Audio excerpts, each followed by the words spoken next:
Whoa. It's raining through a hole in the ceiling. Check it out. Give me a moment. Hello, everybody. This is Rampage and Mr. B. Hey everyone, how you doing tonight? We are back on the Mine First server. And it's raining through the ceiling. Here, let me switch to Mr. B really quick.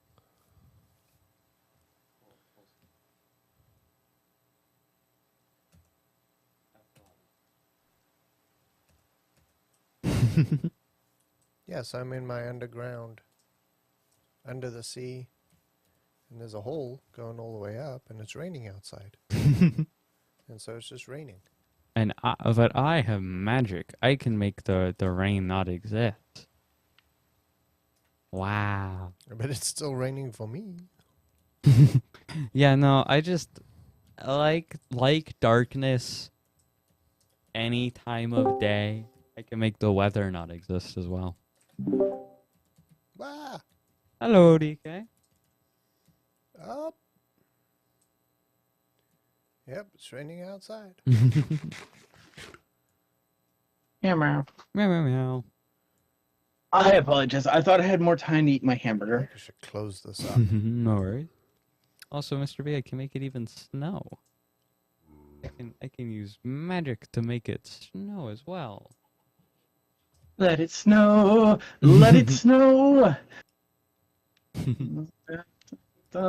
I suddenly like 3 different songs played in my head, and then I panicked. And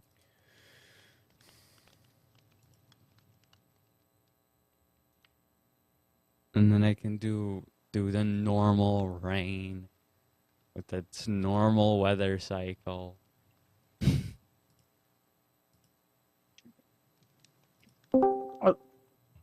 Hi, Mr. B. Hey, DK, how you doing? How was the concert?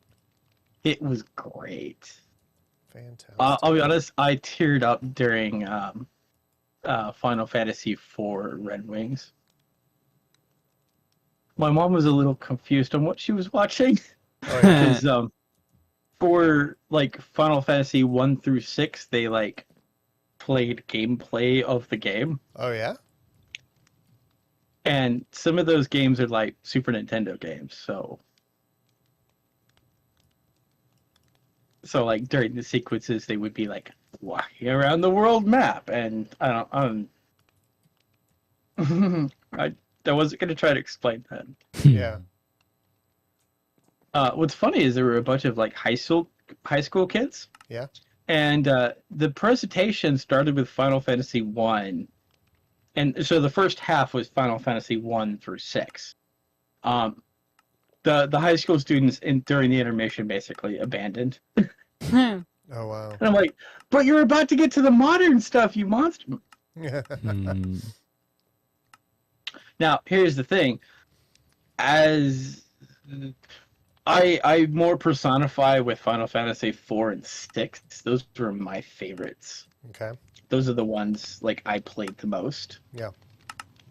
I played a little bit of Final Fantasy 7. And by a little, I mean I made it through the first disc of the 4-disc adventure. Wow. Long stuff, huh? Well, it was one of those things where I really just didn't connect with the characters.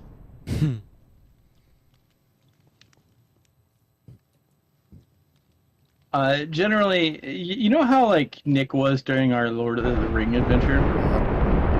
Like he didn't want to be there. Like having like a bunch of protagonists like that for like hours upon hours is kind of grinding. Yeah. Yeah, I could Because see that. I want to be there. I totally want to be the hero of the story, but he doesn't, and it's like, you're more reluctant on this adventure than me.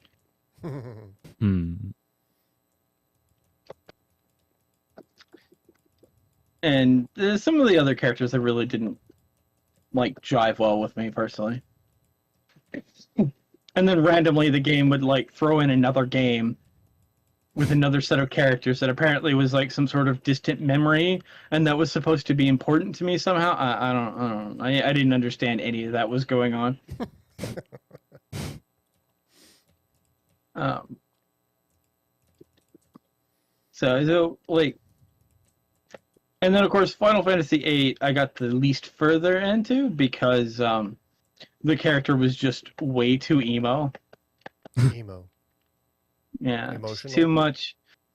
No, like an actual emo, like darkness and sadness, you know. Mm. And I don't know, like it just like I've been sad, but being sad for that long is way too much effort for Chris. Like, Yeah, that's I don't know. fair. Like I don't know if like.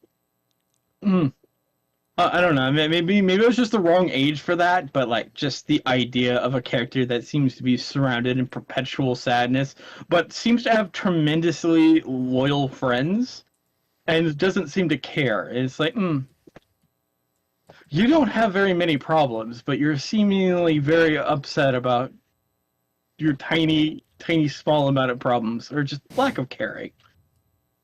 You're surrounded by good, loyal friends. I don't know.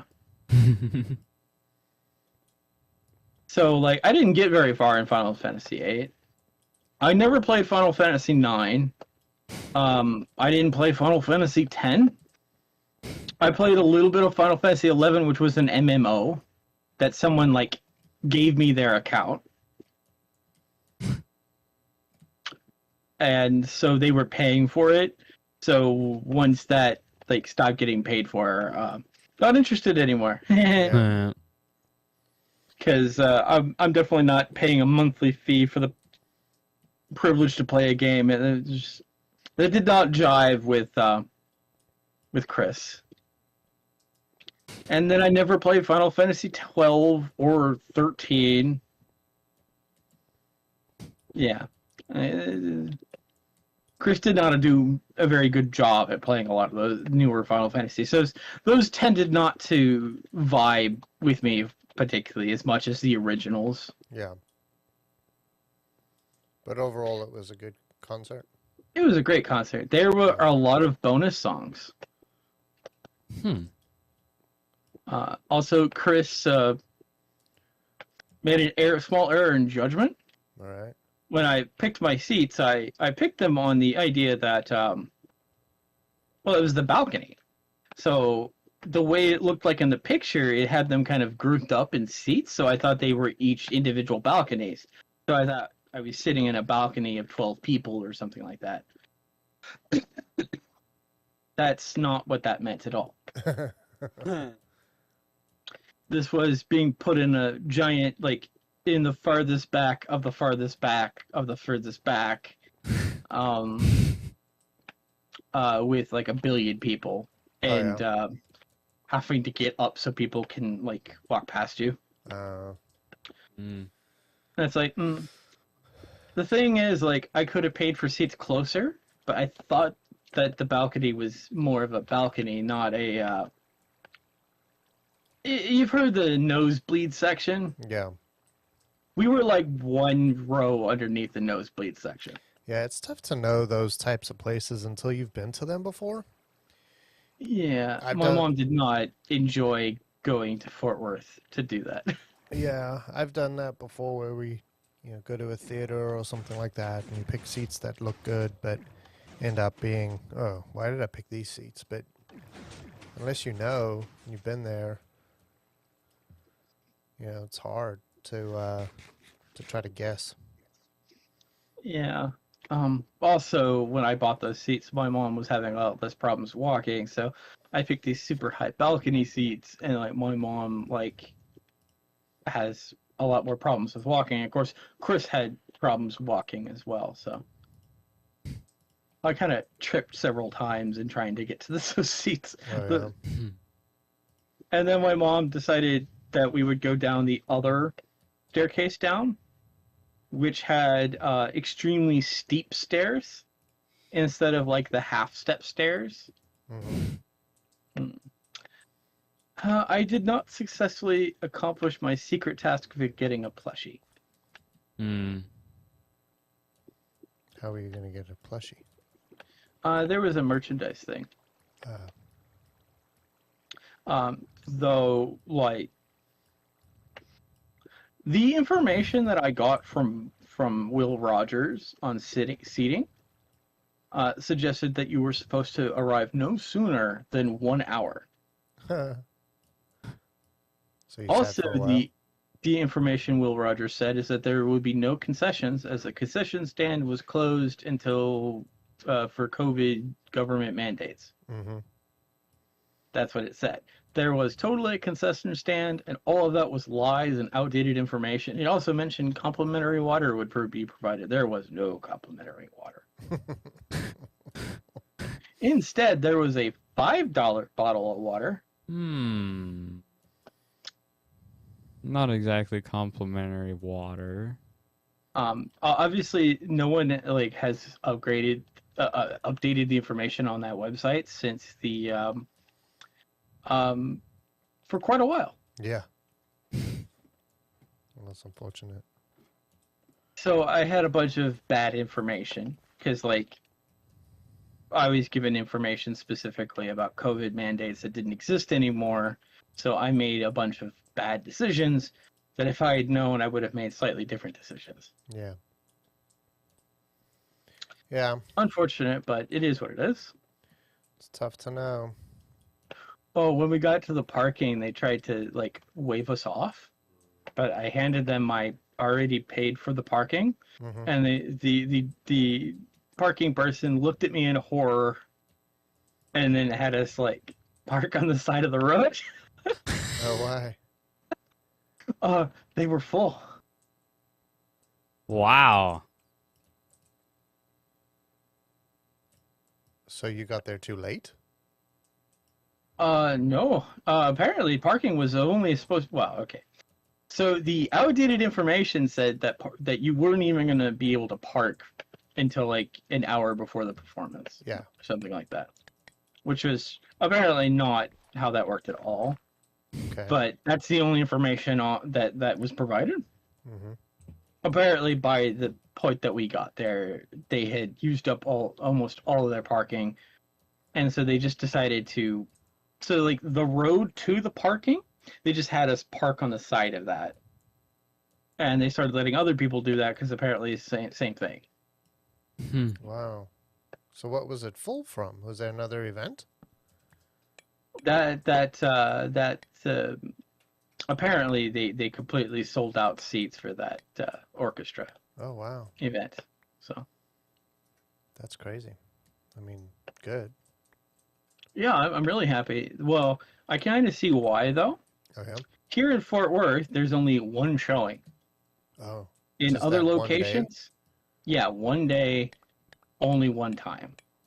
Wow. And in the other cities, it was like, multiple times or multiple days. For whatever reason, here in Fort Worth, it was one day, one time only. Yeah. Hmm. And I think the performance got over somewhere like past 10:30, Hmm. which surprised my mom. yeah, it's a little Um, late to start driving home from Fort Worth. Yeah, it was.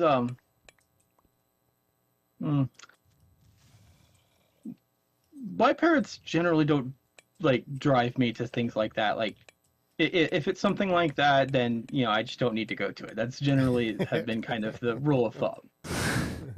Like when I won a contest for Planet Hollywood to meet like Arnold Schwarzenegger, my dad's like, "Nope, you're not going to that." But it's Arnold. Well, I won a coloring contest. I know that sounds silly, but yeah, I won a coloring contest. I was gonna get a free meal and at Planet Hollywood and meet Arnold, and I forget who else was gonna be there. Sylvester Stallone, I think. I was a little sad about that. I was gonna get a free T-shirt, so forth. Because my drawing was selected, but yeah, my dad was like, "Nope." That's in Wow. Dallas, which is off limits.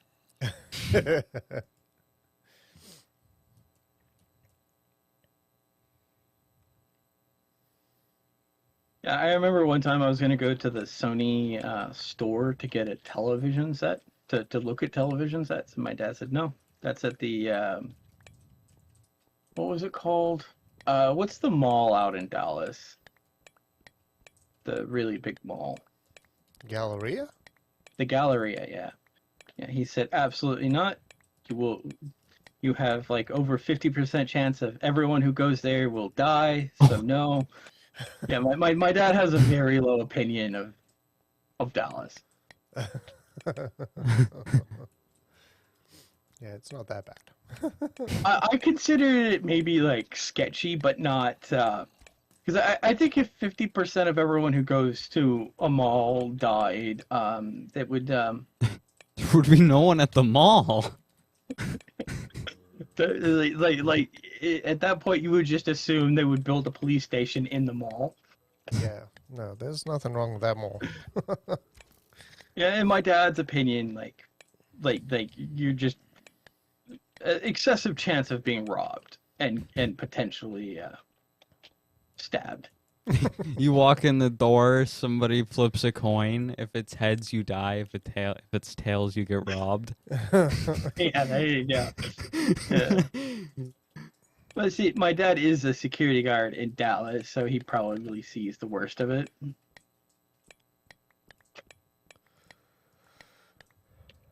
So I guess he probably comes from a more sensitive position of just seeing the worst of the worst and not the normal day. Mm. I accept that.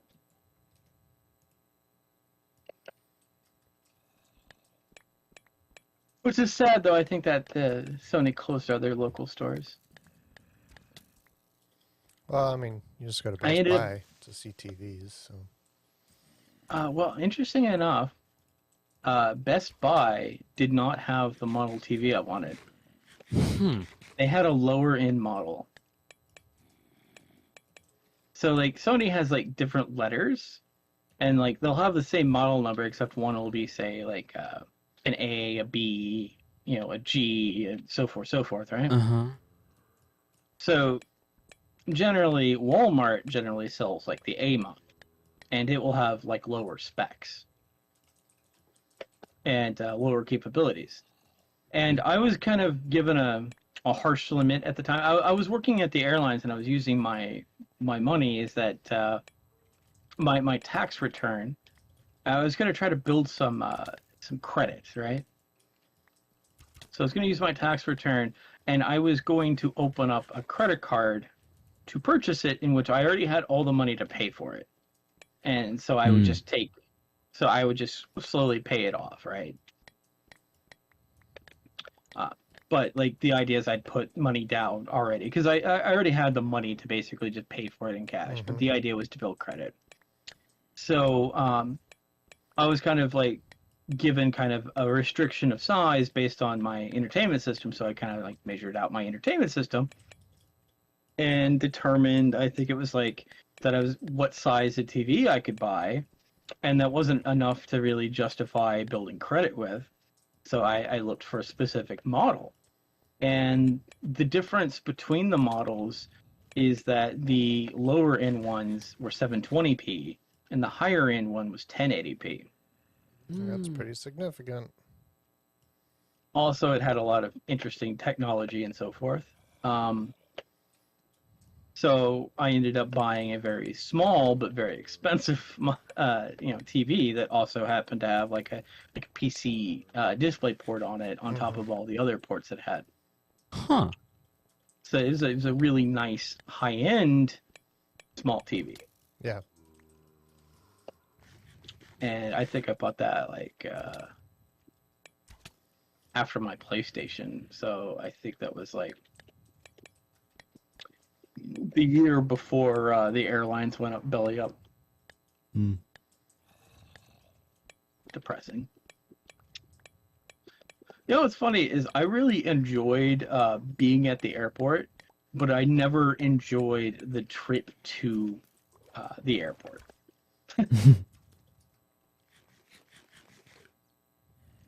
I do have a funny story for you, Rampage. Oh.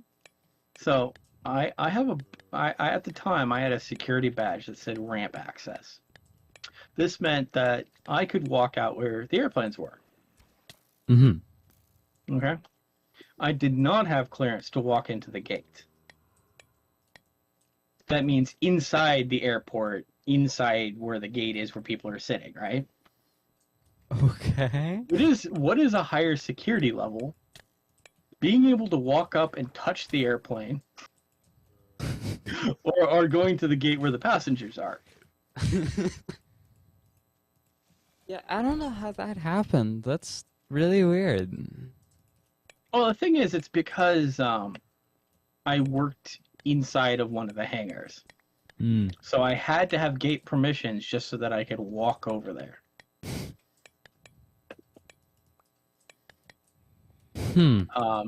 But so I was taking my grandma to as far to the gate that they would let me.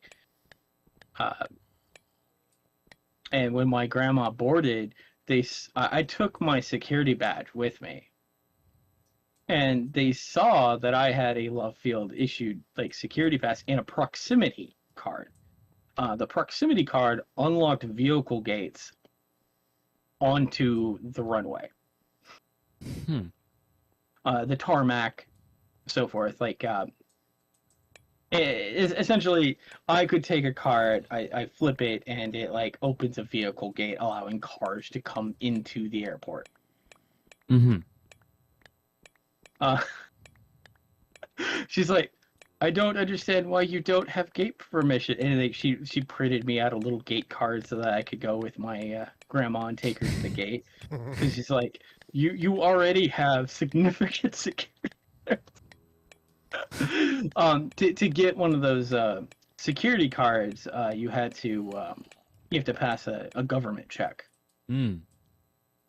which requires 5 years of consistent access. So people have to write letters saying they had access to you consistently, and you cannot be more than a few days of not having access to a priest, a teacher, an instructor, or something like that, or a boss. Mm-hmm. So you had to have like consistent, and so for some people, if you had even like a month of unemployment, that barred you from having any security access. You would have to wait till you had 5 years of continuous work, or yeah. I see. And it required letters from your priest, a doctor, yada yada yada yada.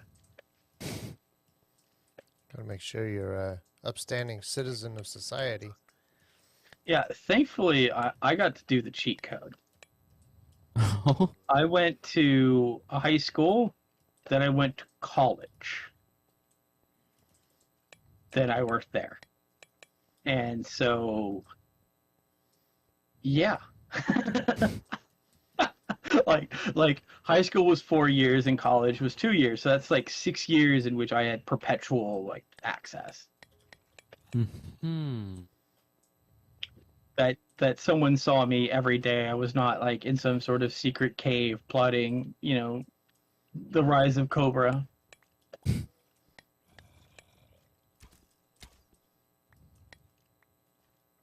I still remember my boss had this weird tendency to like continuously print out classified documents that like the government would like give him access to. He would print them out and then hand them over to like the maintenance, the general manager of maintenance, or director of maintenance, sorry, Dom. And he would look at it, and then it would be handed to me, and I would be told to shred it. And this would go on for like hours of just him printing documents, showing it to the director of maintenance, and then handing it to me to be destroyed. And most of these things could be like things that you could easily describe to someone in like 5 minutes. Huh. and I will give you an example of one of those things. It was one of the classified documents, which I don't believe is should be in any way classified, is that the government is secretly not incompetent. Really? Yeah, yeah. So, someone was reporting that people are taking pictures of bridges, and they were wondering if that is a dangerous activity. And the government said, no. It's normal for tourists to go around taking pictures of bridges and, tourist areas. This is normal. So the top secret thing is that the government is not actually as incompetent as we all fear it is.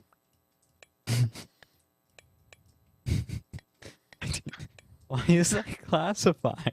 I don't know. Like, that's why I'm like, yeah. Yeah, that was on one of the classified documents. I don't know. I don't understand why my boss decided to print it. But because it was handed it to me, I generally read things momentarily as I was shredding them. Like, Because you have to physically put the document in the shredder, and I'd have to shred them well, that one you had to shred like 1 to 5 sheets at a time.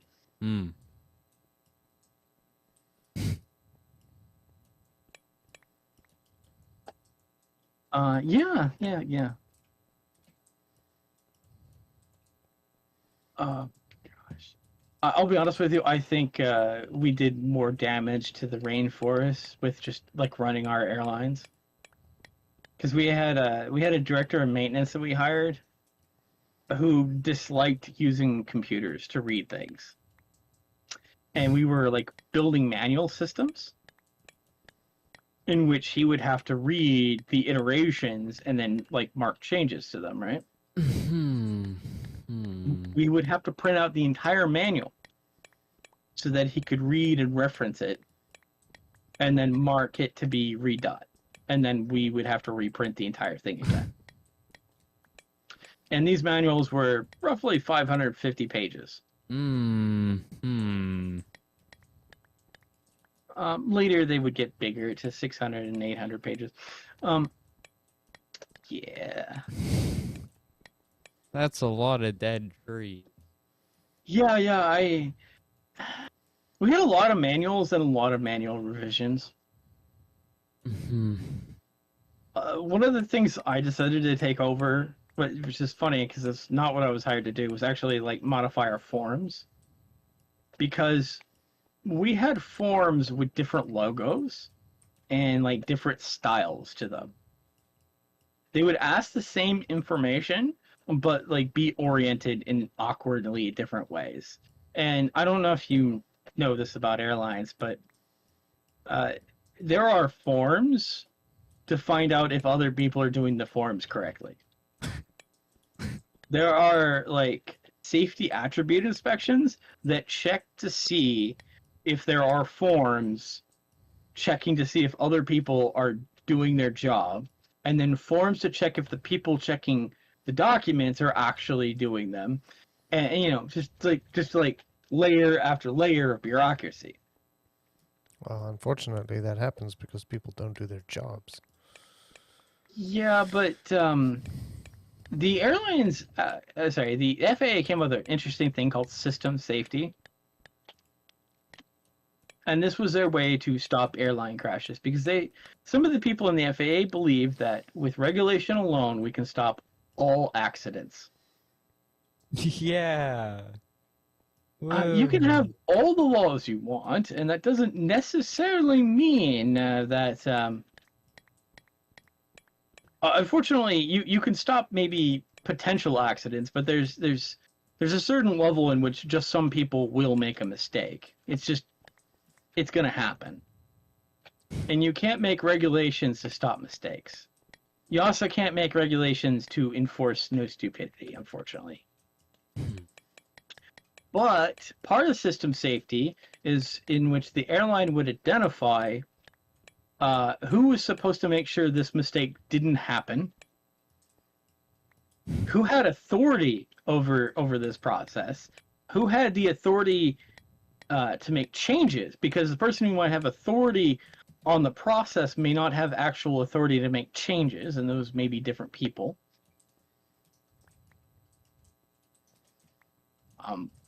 Unfortunate. So Yeah. Chris actually was forced to take a system safety course to help with the manual writing. And I can see Mr. B drowned upon hearing about system safety. I don't know if, but yeah, I literally received credit in bureaucracy. Like, I have a system safety. I had to go to the FAA college and attend their FAA course.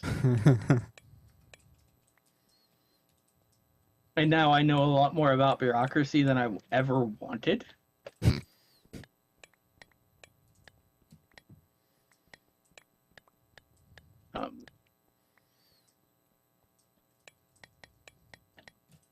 And some of that bureaucracy I've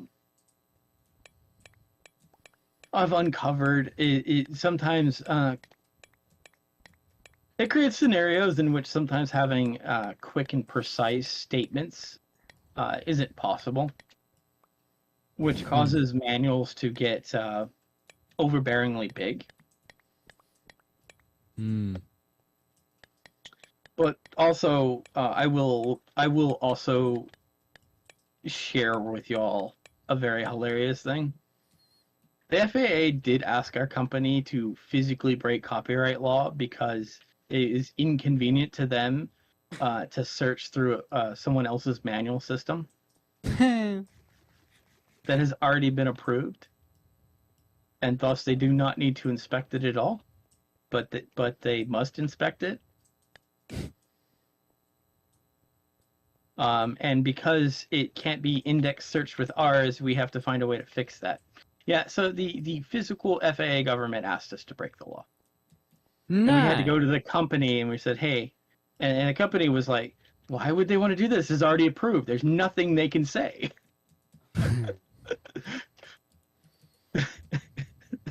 It was quite funny. Oh, I also caused a FAA law to be created. I'm very proud of that. Oh? Yep. So when explaining maintenance, here's the funny thing. So we're being judged on our ability to provide procedures and policies to do things, but the manufacturer of the airplane physically has a manual already made for this. So we're essentially creating a manual that essentially duplicates what the manufacturer said to do, because we wouldn't, that's the best way, right? What the manufacturer said to do. Why would we be in any way making changes to that? So I legitimately included pictures of the manufacturer's manual system into the manual. Nice. Basically, follow these instructions. The FAA created a law saying you couldn't do that anymore. Yeah. I was like, oh, I feel personally triggered. You have been personally targeted. Yeah, that's exactly it. But here's the thing. This procedure is already, approved by the FAA. But our local FAA office didn't actually have access to the manual, because guess what the manufacturer says? You have to pay a subscription service to have access to these manuals. Nice. And you essentially, the manual system is a way they make money. So there are specific protections on that manual system. So essentially, we had to rewrite exactly what the manufacturer said, which was, and in my mind, it's kind of dumb. To me, it should say, our manual should have just said, go to manufacturer's manual on this process and follow. See page 10. Well, we couldn't say that. It was actually, the FAA had a big trigger over that. Because what if British Aerospace decided to switch what was on page 10? your procedure is invalid and has a potential of causing safety issues. If they Huh. go to that and that there's a different process. And so they fix the wrong thing or follow the wrong instructions. So you weren't allowed to ever mention page numbers, but understand this is an aircraft that is no longer manufactured. The actual chance of the page changing is very low, but and so it would make sense to maybe do that, but you know, the FAA like that was like one of their targets. They got upset if we mentioned page numbers in our own manual system. So we mentioned by section, right? Mhm. And then our table of contents, we actually used a feature in Microsoft Word that would automatically generate the section titles using styles. So like you would put a thing in a style and it would automatically produce a section and chapter number for that thing. And it would count it, and you could go to the table of contents, right click it and tell it to regenerate, and it would regenerate it. Huh. It was great. So then when you had it in PDF, the client can like click the PDF manual and it would take you to that section in the manual. So it was great. It was like having a dynamic table of contents.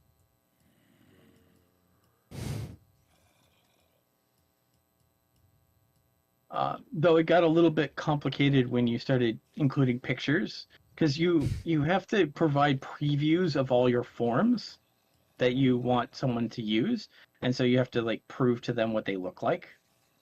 Huh. Like, you know, where you have like a procedure that says use form yada yada yada. So we had to, in the back of our manual system, have a preview copy or put a preview on that page. But what happens when you start including like 100 pictures into Microsoft Word from 2004 to 2005? I'm guessing it doesn't run very well, but Microsoft Word did a lot of fun things called sadness. That's we had images go underneath images, all kinds of nonsense would happen. So we decided to, as a way to simplify that entire process, we'd put them in the back. But sometimes the images would still do weird, silly things. So I had the idea that we would I turned all the forms into PDFs, and we would use Adobe Acrobat to just combine all the PDFs into a single PDF. And then it would use a file name to create the chapters.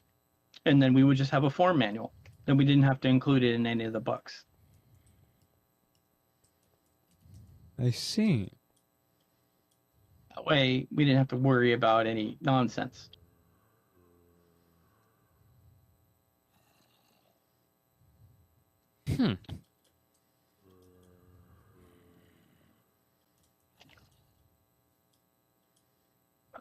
Yeah, but please understand, we had like hundreds of administrative and like operating forms, and some of the forms were something as simple as like a ticket to put on someone's luggage, you know.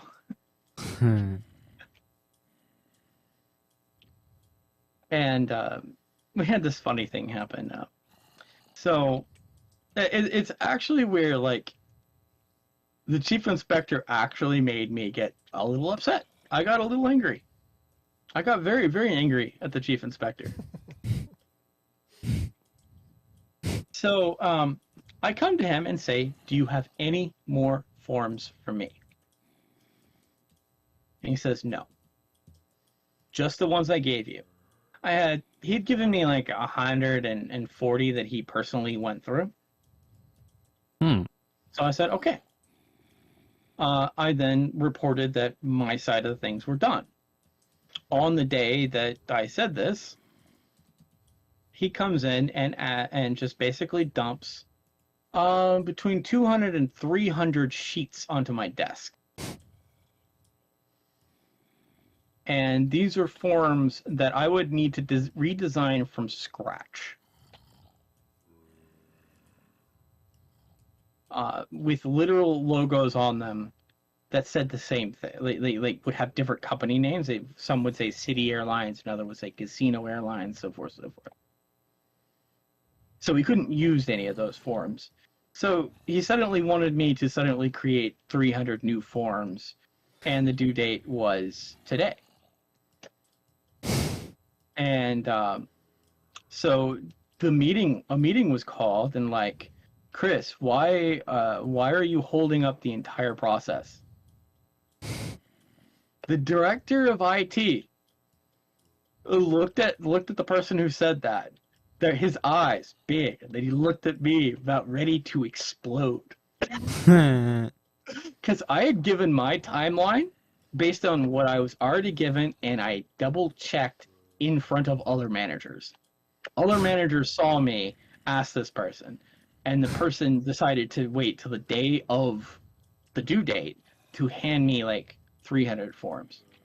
Thank goodness that he did such a terrible job. He handed me like 90 duplicates that I had already processed. He didn't go through them at all. He did not do his job at all. He just decided to dump those on me randomly.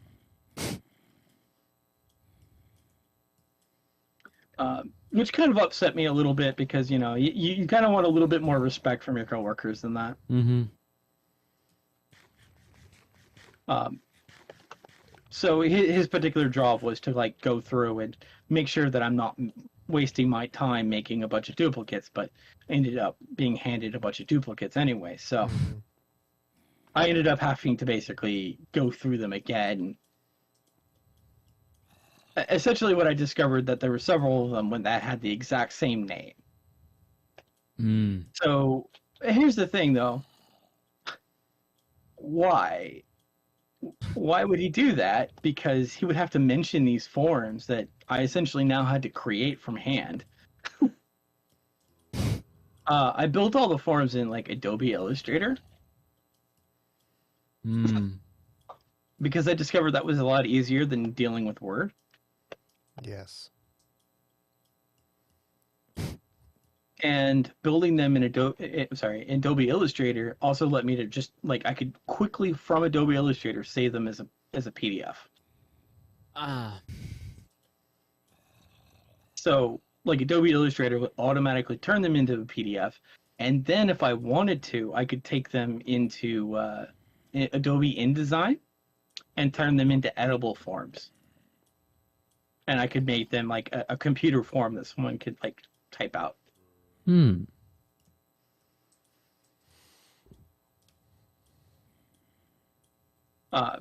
We tested, you know, that theory a bit, but yeah.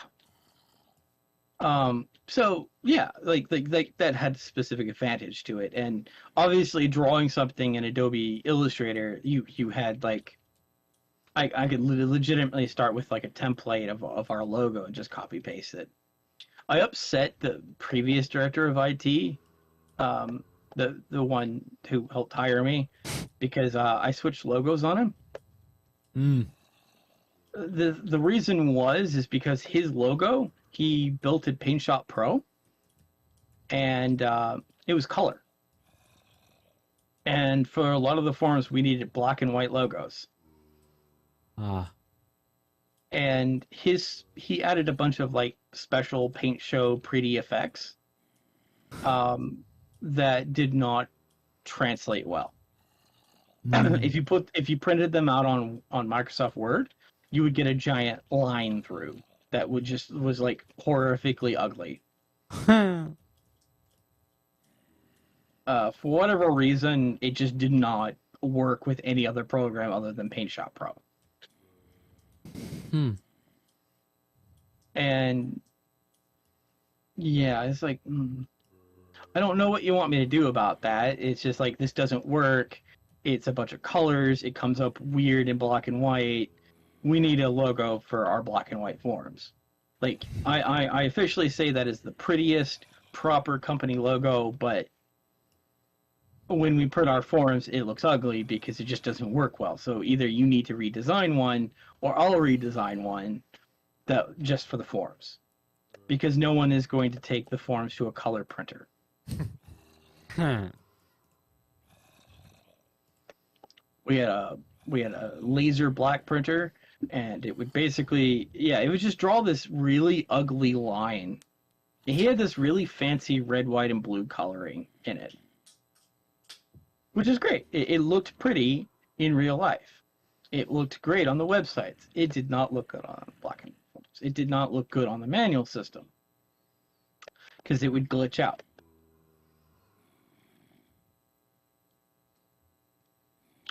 Yeah. So it's one of those things where people asked me to fix it, and he wasn't happy with my fix, but the general manager appreciated the fix because he wanted it fixed. So the other director of IT obviously looked at what I had done and appreciated it very much because it prevented him from having to do it, because the old director of IT, he was also a graphic artist, and the new one was not a graphic artist. Mm. So when you're not a graphic artist, you definitely appreciate someone fixing graphic artist work. It was a little weird because I ended up also as the web designer for the company. Because the new director of IT couldn't do web design. Like, he had never done anything. Hmm. He didn't know HTML. He didn't know how to use a what you see is what you get editor. Mm. Okay, he used this one thing from from Firefox. I don't know what software it was called. It was horrific though. It was horrific because it looked simple to him, but then I showed him the code he was generating. And it was the most ugliest HTML you've ever seen in your life. There were like 100,000 comment denotions of like entering a space. Apparently, every time he hit the space bar, it was like inserting HTML code. Huh. It also didn't render in all the browsers very well. It rendered in one browser really well, but then the other ones. So I used Adobe's design Dreamweaver, I think it was what it was called. And Dreamweaver does insert a little bit of nonsense code, but not to the level his little web thing was doing. He saw the difference and he was very scared because he didn't know what most of the HTML it was inserting, like hundreds of thousands of lines of code for something really simple. Mm. We had a Flash website that the old director of IT whipped up, and then we had an airport manager who was going to block our access to the airport because he can't install Flash, and demanded to see our website, and if we couldn't produce a website, he was going to block our access to that airport and not let us land there.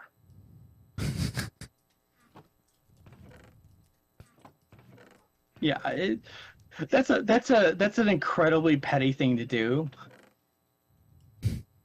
Apparently, the only computer he will use is his work computer, and so he can't install Flash, so he can't look at the website. Huh. Okay. So he demanded that if we couldn't get a website for him to look at within like a few hours, so I whipped up something in Dreamweaver to satisfy this person.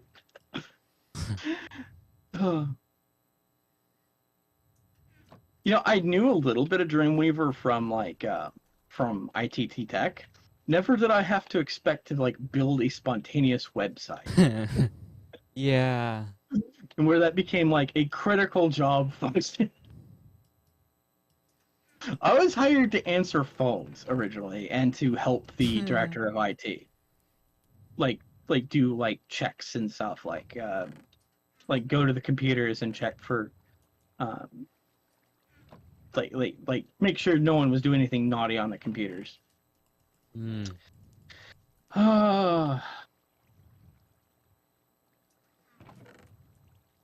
Yep. So I had like the administrative password just so that I could do these checks. And because the director of IT would like to work late, I tended to just sit there and do checks. Might as sometimes I would mess with one of the director of maintenance. Um, the director of maintenance title was Dom, DOM. Mm-hmm. We had a thing because what we had was so secure. No one was supposed to leave their computers unlocked. And if you're going to walk away from your desk, you had to lock your computer. Our college had like presented that, in which if the teachers caught you with your workstation unlocked, they could do anything they wanted to your computer and delete your files or anything. Mm-hmm. They wanted there to be real consequences for our Dangerous Security Act. Uh-huh. So the college unfortunately enforced that to me and the director of IT, which we would go around and we would do things to employees that were less harmful. We would never delete files because that's not an appropriate thing to do at a company level, because that's very inappropriate. Yeah. You would never do anything to harm the company. So what I would do is I would press the buttons to flip their monitor upside down. And I'd leave a notepad that says, speak to me.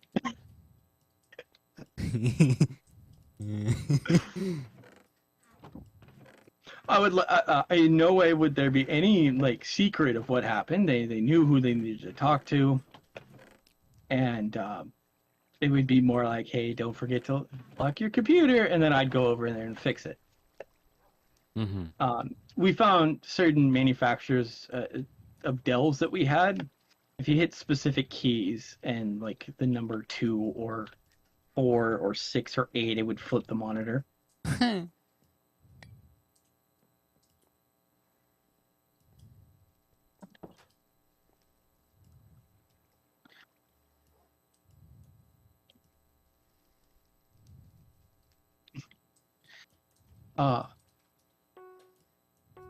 Just going Oh, around flipping monitor. yeah. I mean, that's one way to like enforce it and less harmful, because it's like I'm not gonna yell at someone. It's just more like a call them, hey, don't forget, and then I unflip it.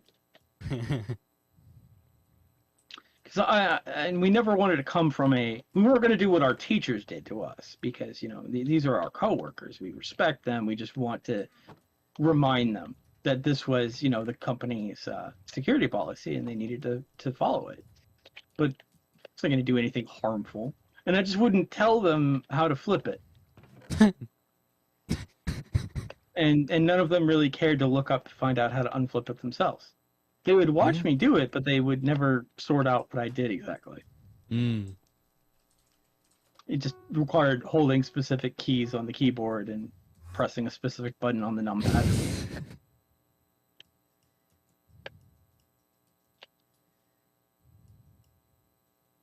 Of course, the general manager, he had multiple mice. He had multiple wireless mice and a wired mouse. Why? Because sometimes one would give out or it would run out of batteries and he'd switch to the other mouse. Okay, that makes sense. So back then, all wireless mouse basically ran on like AA's. Oh, wow. Okay. Very few of them could be charged. What'd you say, Mr. B? Nothing. Oh, okay. I thought you had said something. Um, so what sometimes would frustrate him and uh, is that I would come over, he would ask me how to do something, and I'd ask to use his keyboard and mouse. He's like, "No, I want you to explain it to me." And what I never could get him to understand is it's not that I have no problem explaining it to you, but first I need to figure out how to do it. And after touching it, then I'll be able to sit down and explain to you what it needs to look like. Most people do not have like photographic memories of what might fix a particular problem. Mm-hmm. Yeah. Like when he was accessing a government server through some sort of Citrix system. It was a remote desktop system. And he was printing. And it was never printing here. So I never had seen remote printing before. And so that required a little bit more of like looking at all the things there and sort out. And I finally realized he was printing in the government, you know, on the government site, not locally. This was my first encounter of a remote system like that. So it was more like, it's not that I can't talk you through something, it's just I don't know what the steps are yet. Give me a second to figure out what they are. Yeah. It's the problem with a lot of things in which like people they think that we just that any IT person just knows the exact cause of the problem. They've never seen it before. No. And those Dells had lots of weird things that would happen that wouldn't make a lot of sense. They had Pentium 4s. And I feel old mentioning that. I don't know what those are, so. They were before the dual-core processors. Which, that's still not something he understands. I think nowadays most computers have like 6 or 8 cores now. Yeah. So before they figured out how to do 2 cores. And they were just talking about the possibility of having 2 cores. The 2 cores were a twinkle in Intel's eyes. I'm not even sure we had hyper-threading with those Pentiums. Oh. All right, I have a terrible story that I don't think Mr. B would ever ran into a situation similar to this. So I've spoken about the manager. Let me just say the CEO was also not very much on the tech side of things. Okay.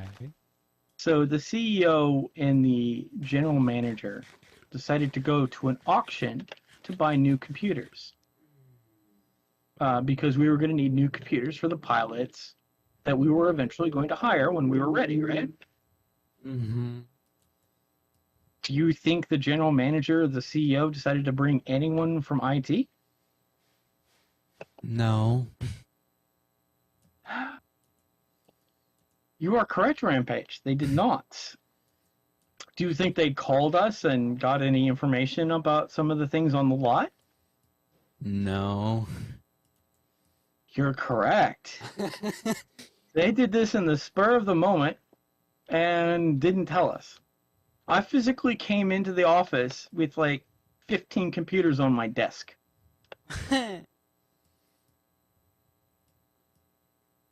And I think this is going to depress Mr. B a little bit. Rampage,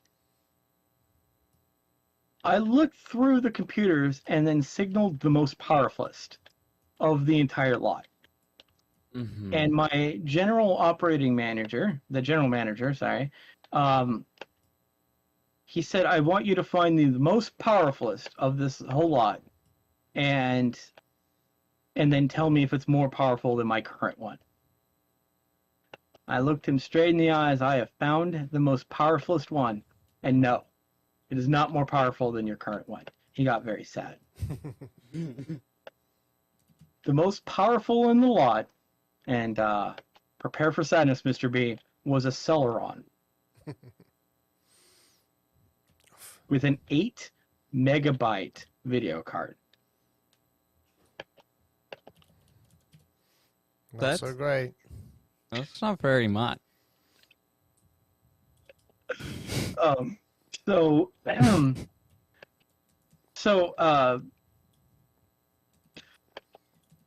Celeron processors, Rampage, were like the Windows 98 era, Okay. the Windows XP era. Okay.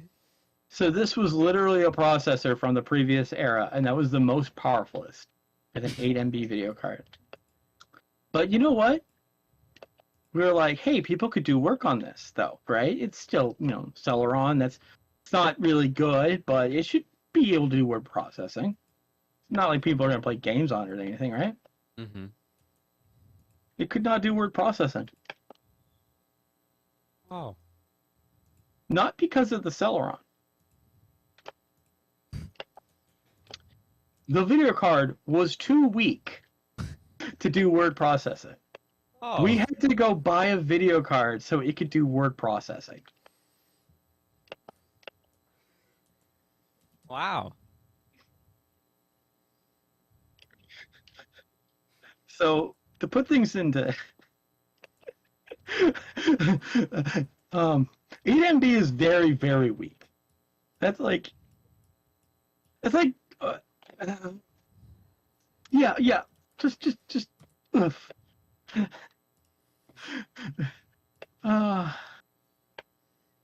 That was not a good place to be in. What's funny is when we did put the video card in, it started to work like a normal computer. It was crazy. I didn't really visualize that word processing would be that complicated on a video side that it couldn't open up a Word document and write things into it. Did not expect that, but yeah. Wow. Microsoft Word was too much for it.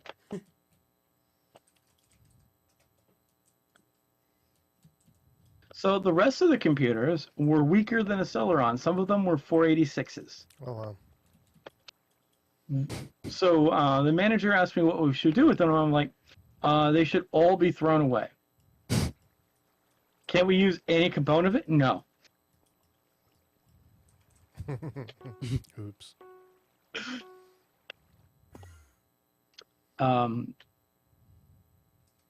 There was one caveat. They actually did do something slightly intelligent. I'm sorry. They did intelligent things all the time, just that was... Of that particular situation, there was one thing they did acquire. They did acquire a server. And so when we were asked if the server was more powerful than any of those workstations, we had to say yes. Because it was. It was a server. Mm-hmm. So the CEO said this will be my new personal workstation. We're like, we could use this as a server, though. No. So, here's the thing. The CEO, he worked a separate business. We saw him once every maybe 6 months. So we're now setting up a server workstation for him, in which we never would see him again for 6 months. And he was very surprised to see that we disassembled it. Do you know why he came over to use that computer, in which we had to reassemble it? No. He wanted to search eBay. He came over, ordered us to reassemble his computer so that he could search eBay, and then I realized why he had done this. And it was far more justified than I thought it would be. Oh? His part of where he his car company, gasket company was. Mm-hmm. Dallas didn't have access to high-speed internet over there. 56K modem.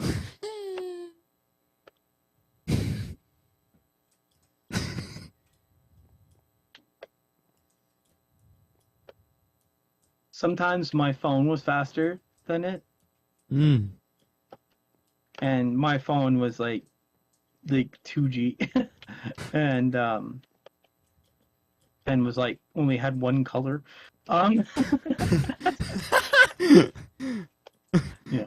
Um. Anyway. Yeah. Those were dark times, but I understood that because like the internet speed was actually physically hampering him as a business person. So I was like, okay, I get it. Like if you had access to go to a well air conditioned office with fast internet, to in which you're like trying to outbid people online with your gasket company, because you have like some walk-ins, but you're also trying to like provide like services through eBay's marketplace. Mm-hmm. So it's where I'm like, oh, this makes sense. I understand this now. I had to think about it though. I just still remember what he did though. He looked at us with a big old smile on his face, and he would clap while we were like building the rebuilding his workstation, because we had broken it down into major components. Mm. And he was just like sitting there with a big happy grin on his face, clapping slowly. And the image of dance monkey, dance monkey, dance. That's exactly what played in my head.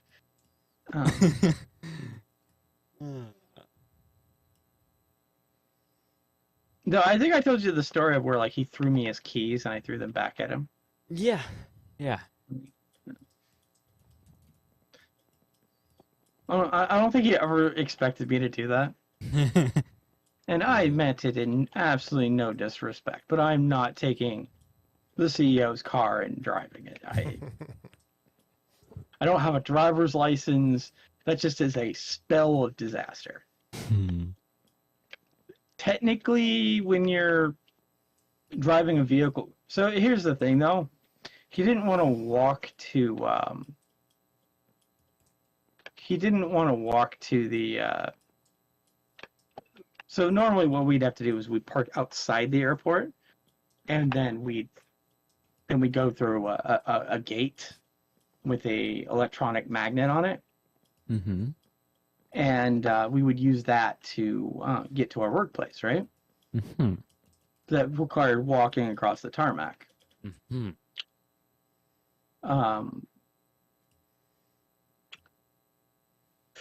He didn't want to walk, so he just drove it in.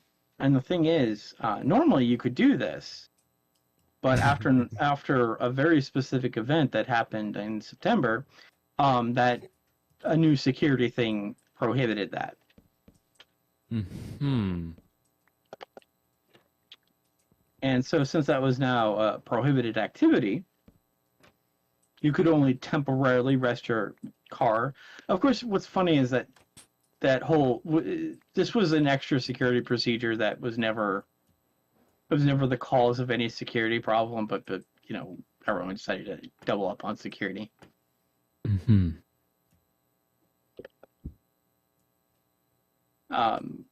Yeah. It's funny is technically technically you could go to the fueling base and have them drive you, but they were very sour if they had to do that too many times. By the way, I have a question about this area over here of the maze.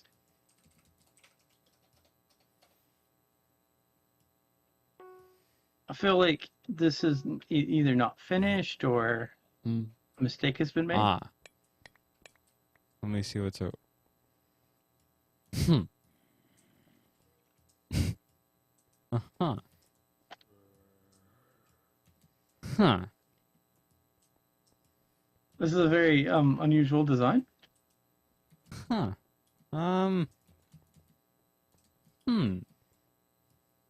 Yeah, I can agree with you on that.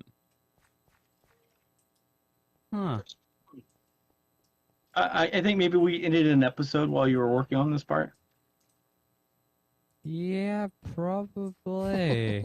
Huh, that's And very never in a weird. maze where you get lost because there's Well, usually it was no a end. breach of his style. Rampage has a very specific style for the maze. Well, because you have to make them too wide, and I don't want it to feel really weird. So I try to make, uh, like if something is offset, like if this would be like that, right? I would change it so that it's normal, so that you don't have to turn slightly every Hang a time. dumb idea. Maybe we should put blocks here. Yeah, alright, that works. Right. My thought process is that, having having a break in the concrete each time that may be a little too much. 'Cause I think that this is no longer a maze if we have too many things like this. Yeah.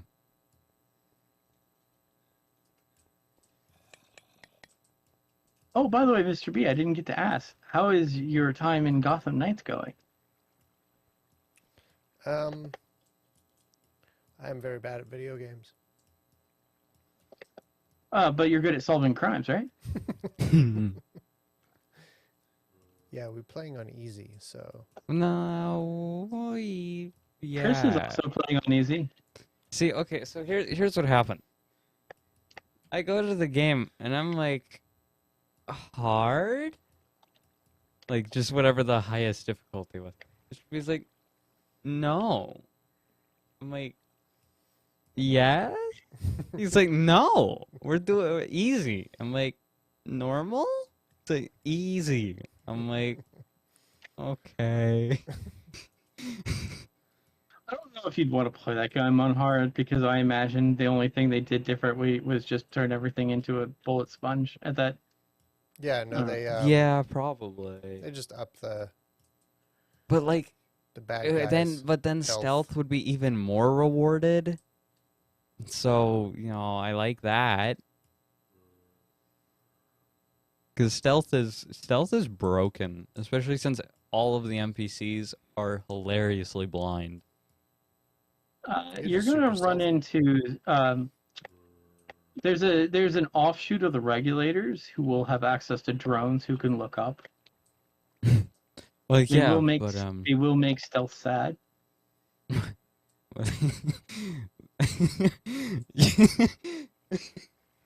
I've had stealth broken by just a drone looking up at me. Well, yeah, but it's like you jump 4 stories onto a man who then grunts. You say, shh, and nobody hears any of it. Sometimes they do. It's one of those things where the game tries to say that if you pick silent, then it tries to like not. You're It just tries super its good at best your not. job. It tries not to punish you for that. Yeah, but it's like somebody would have heard that. Hey, these are they're bad guys for a reason. Sometimes though they seem to be like. Those drones sometimes are very omnipresent. like I shot myself in the foot by not like hunting all of them down and destroying them because like I would momentarily break stealth because sometimes in the game you can totally break stealth for the sole purpose of moving people into a different arrangement for more stealth. Well, in my opinion, yes, you could, but it's easier to just throw something and have them all look at it. Sometimes throwing something at it will automatically reveal your location unless they can not see you. I don't know. Sometimes the drones will like do crazy things. Yeah, I mean, I haven't interacted with drones yet, so. You don't feel like you should interact with too many drones because like they're a specific offshoot, and then you run into lots of them. Yeah. in which those drones will detect you from excessive distance away with no notification that they're looking at you. Yeah, no, I was so I've tried two characters so far, right? And Red Hood has if you're only attacking one enemy, I mean you don't really have to even play at least at our current level because his gun will stun them long enough for you to shoot his gun again. So you can shoot 30 rounds uninterrupted and they can't do anything. Yeah, I kind of wish my batarang would work that way, but they start dodging my batarang and they become like expert level acrobatics, being able to like dodge like 100 boomerang batarangs at once. Yeah, so like what happens is he has two ways to fire. If you press Q, he'll shoot and he'll do some like weird magic. But if you just hold right click and press left click, then they don't do anything. So if you do that with the other things, like they just dodge. Yeah, that's what happens when you use his Well, Q, but not with his right click. Really weird. I guess, dodging automatic fire is harder. Yeah. No, like you just go left pistol, right pistol, left pistol, right pistol, left pistol, right pistol, and they can't do anything about it. Yeah, like Tim Drake is the Robin I'm playing. Mm-hmm. He has to reload his slingshot. Mm. And so yeah, it's a whole drawback thing. Mm. I see. I was unaware of that. And so kind of like your batarang, right? She has to reload her arm. She doesn't have to reload the batarang. You just keep massing it. It's just that if you do it too much, the enemies will start dodging it. Well, I mean, I'm assuming you have to like grab it still each time you throw it. Well, like not you go can up and bash grab it. Q. Oh, okay, yeah. No. If you hold Q, you basically throw like 100 batarangs at the enemy, Have you which is generally not have, dodgeable. have you tried holding right click and pressing left click to throw it like That that? basically throws one at a time, Yeah, and it has but a that's higher chance of being dodged. I see. Yeah, they can't dodge gun. Now, That's what the shield people, that's actually a good thing to do, is to sit on a perk and right click and throw those at them. Because you can aim, you can kind of arch it into their head, but Mhm. then later on, shield people start getting ranged weapons. Ah, Then you deal with some of the shield people will actually like throw explosives at you. Some will throw knives. Some will have a mace. It's just there's a bunch of different variations of some of these enemies. Hmm. You remember how I like explained how you have like four yeah. 4 to 5 basic enemies, and then they have the Anyway, Mr. B, we're talking about your slingshot. go no, ahead. it takes a while to reload, not like his Yeah, gun. no. Yeah, no. I have two guns, and each of them have 15 rounds, and it's a total ammo base of 30. And that is you press button and one fires, and then it's basically ready to fire again, but you shoot the other one, and then you just keep doing that. Crazy. And I think what you can do if you're fast enough with your mouse is actually stun lock two separate NPCs if they're close enough. I think it has a fast enough fire rate for that. And Well, then it kind of makes me happy to hear that like the different people have very different abilities. yeah, and I'm pretty sure he has a focused fire, which is basically if you're aiming long enough, it'll do more damage. I'm pretty sure if you get the timing just right, you can stun lock someone with the extra damage. So, yeah. Yeah, it's it's very interesting. Makes it a lot easier.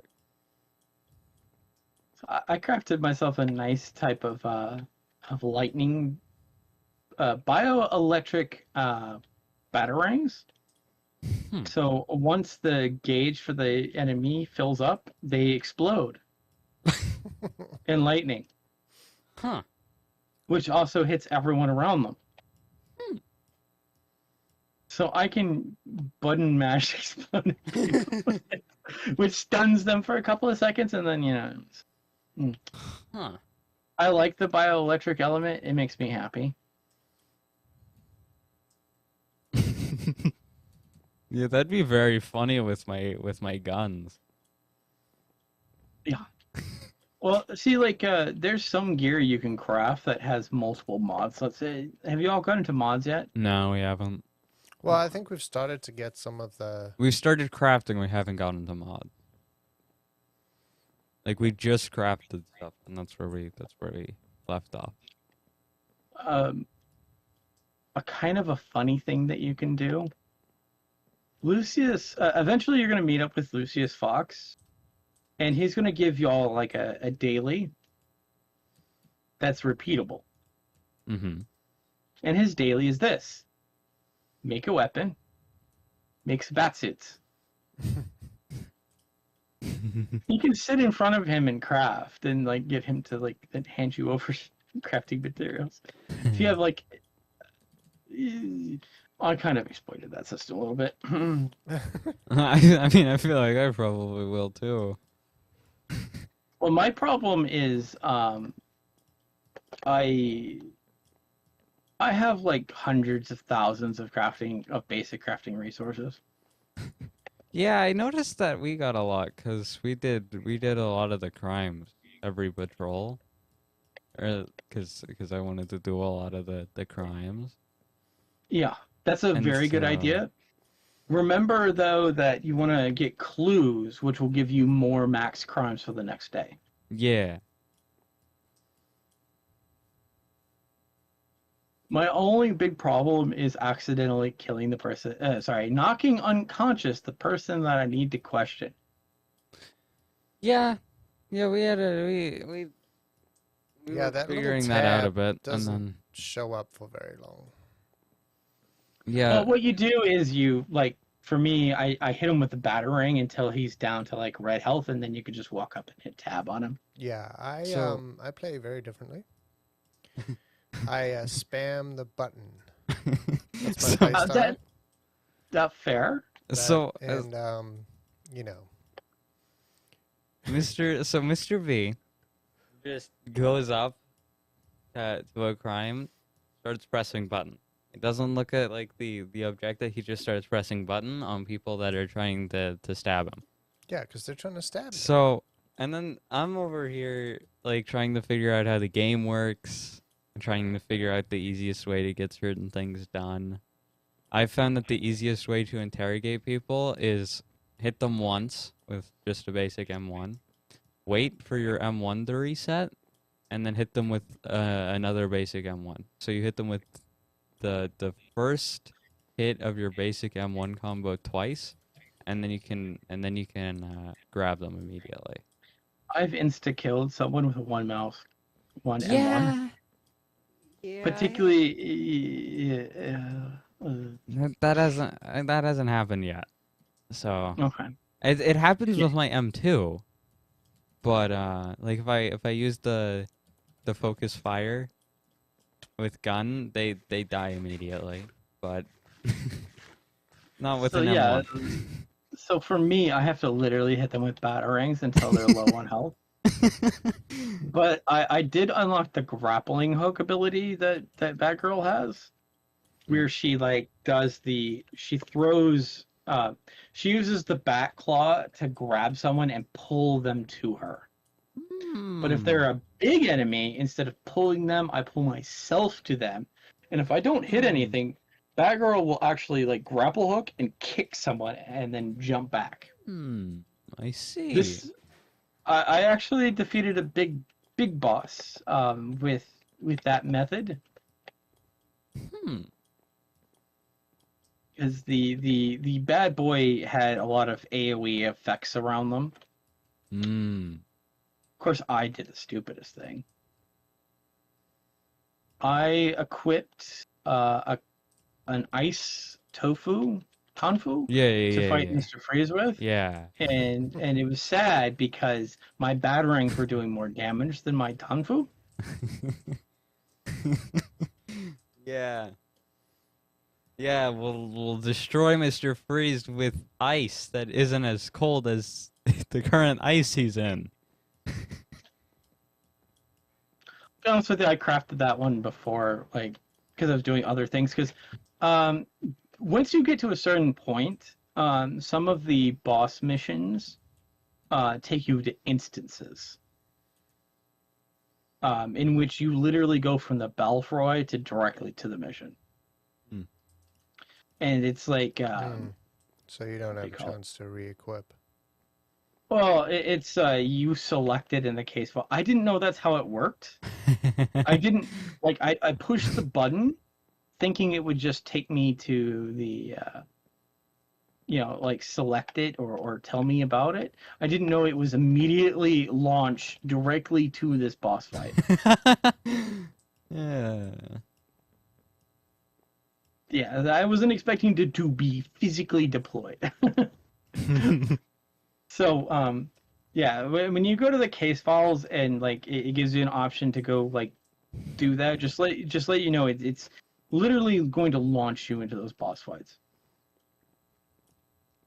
I It's see. also going to adjust the stage to like a special instance of the city. Hmm. And once you complete that, instead of like having an option of walking around the city, you basically get like moved to the Belfry. Hmm. Oh, the bad guys did something I did not approve of, Rampage, and I didn't get to tell you about this. Oh? They did the worst thing ever. I walked up to a treasure chest. I attempted to open it, and it exploded with smoke, and a bunch of bad guys appeared. It was a mimic. They deployed fake treasure chests to attract me. Oh no. See, I would go there, and there'd be a bunch of people down, and I thought that was a little weird, and like just ambush upon opening the Wow. treasure chest. It was a fake treasure chest. I was like, That's that's pretty rude. yeah, no, that's really rude. Then I saw another one, and I'm like, haha, it's an ambush. I opened up the treasure chest, and it was real. I found out they were randomly setting up ambushes, and some of them were real and some of them were fake. I'm like, that's not nice. I feel like you're personally targeting me, game. Also, I feel like the cops only show up to premeditated crime and crimes that have already been solved. Sometimes cops will be in the middle of arresting people. Yeah, I haven't ever seen that yet. So it's like I will either see a cop getting shot at or there will be no cop until everything is already done. So, like, for the premeditated crimes, is like the SWAT teams are preparing to go in, and by the time you solve the crime, that's when they go in. Yeah. Which does add an interesting element of, like, watching them breach and seeing all your handiwork. Except Chris one time, like, forgot to leave. Yeah, that hasn't happened. Like, I was sitting there playing with my menu, and suddenly, freeze! I'm like, oh, Oops. Hello, wasn't dang me. it. I'm not here. But no, I've actually also caught cops in the process of arresting gang members, Yeah, that has not happened. in which, well, one of those examples actually happened to you during the tutorial, but you probably blew through it so quickly you didn't even, like, notice what was happening.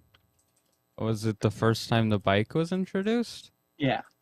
Yeah, so I was like just trying to get out of there because I'm pretty sure I hit somebody.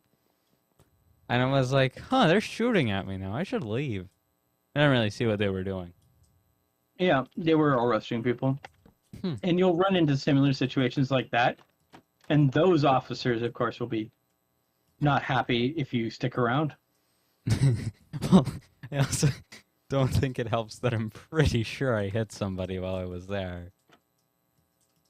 Have you been reading the emails that you get? Yeah, I read a few. So it's funny, some of the birds of prey will like send you emails. It's different for each character. Mm. Yeah. Like Cassie sends me emails. Oh, nice, Cassie. Yeah, and there are also cutscenes dependent on character that you can find. Wow. Yeah, if so I figured this out because I had a cutscene that Mr. B didn't by interacting with a can of I don't remember what it was a can of, but it was a can of something at the kitchen. And I got a special cutscene that Mr. B did not get. That makes sense, though. That's an interesting touch, though. Yeah. Ironically, there's going to be an arcade machine that gets installed in the hub. Ooh. And it's like a spy hunter game. Are you playing I with don't know. keyboard or controller? Keyboard.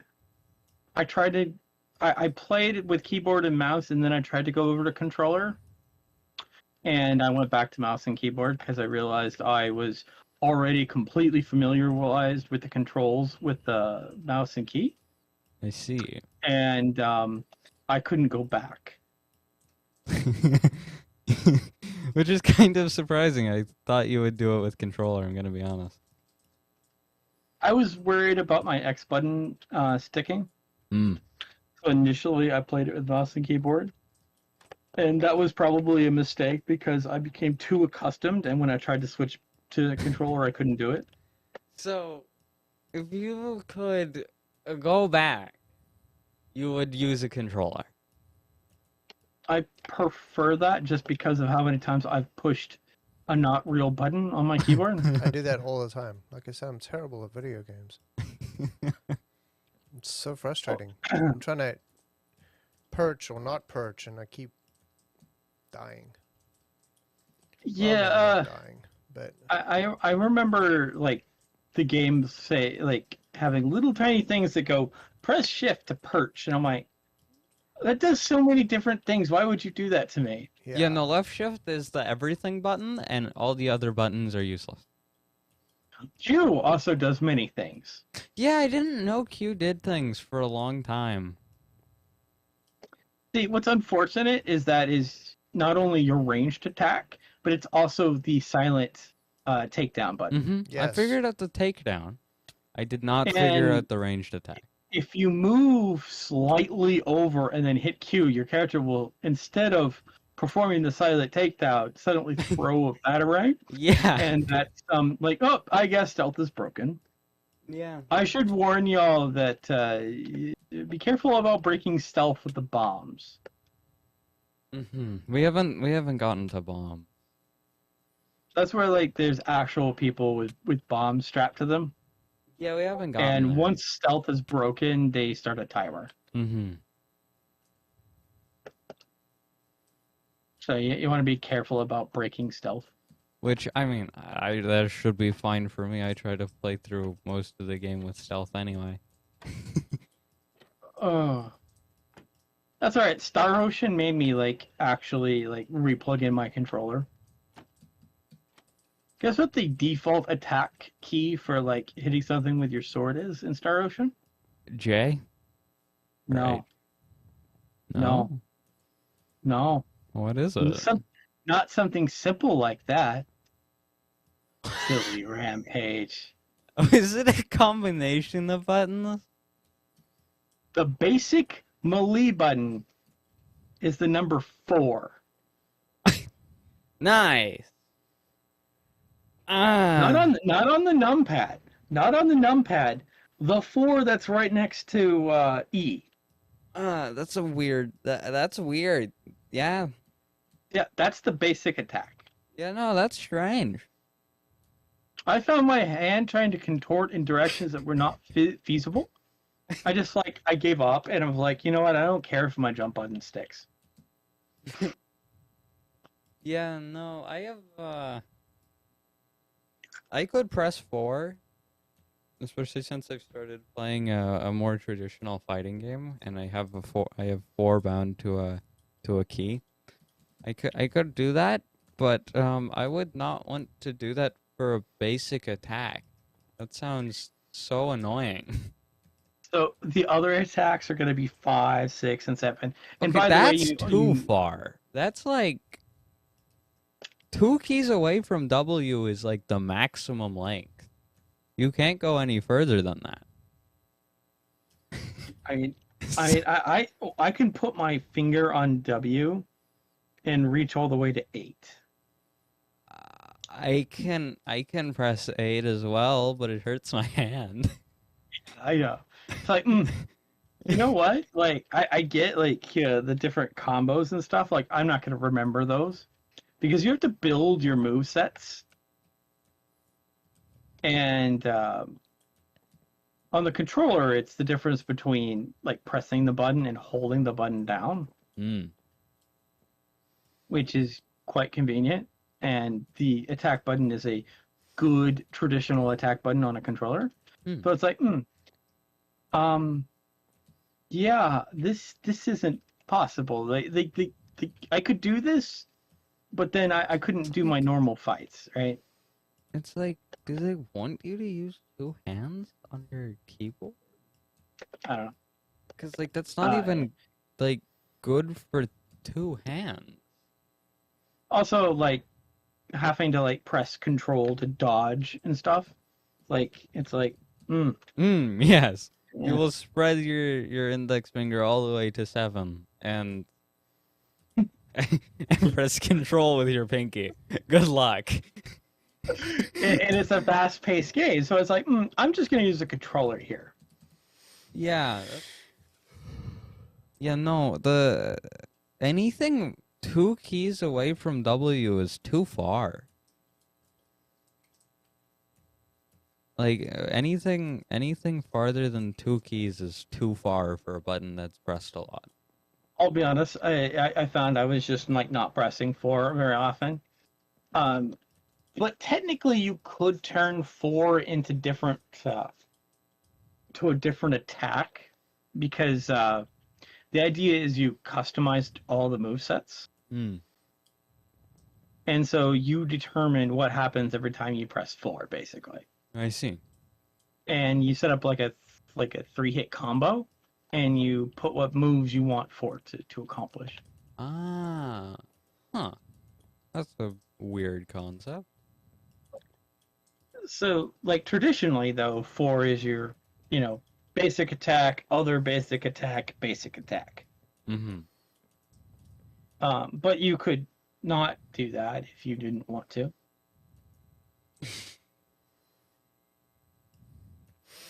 All right, guys, I'm gonna head out for the night. All right, Mr. B. Well, I hope you all have more fun playing Batman. I think, sure will. yeah, I think I'll also be going, so for once we're leaving at the same time. Yeah. Oh, I get to mess with the system though for a second. How do you feel so far about the conspiracy and infra? It's very Mighty gay, conspiracy. bye, everyone. Bye, Mr. B.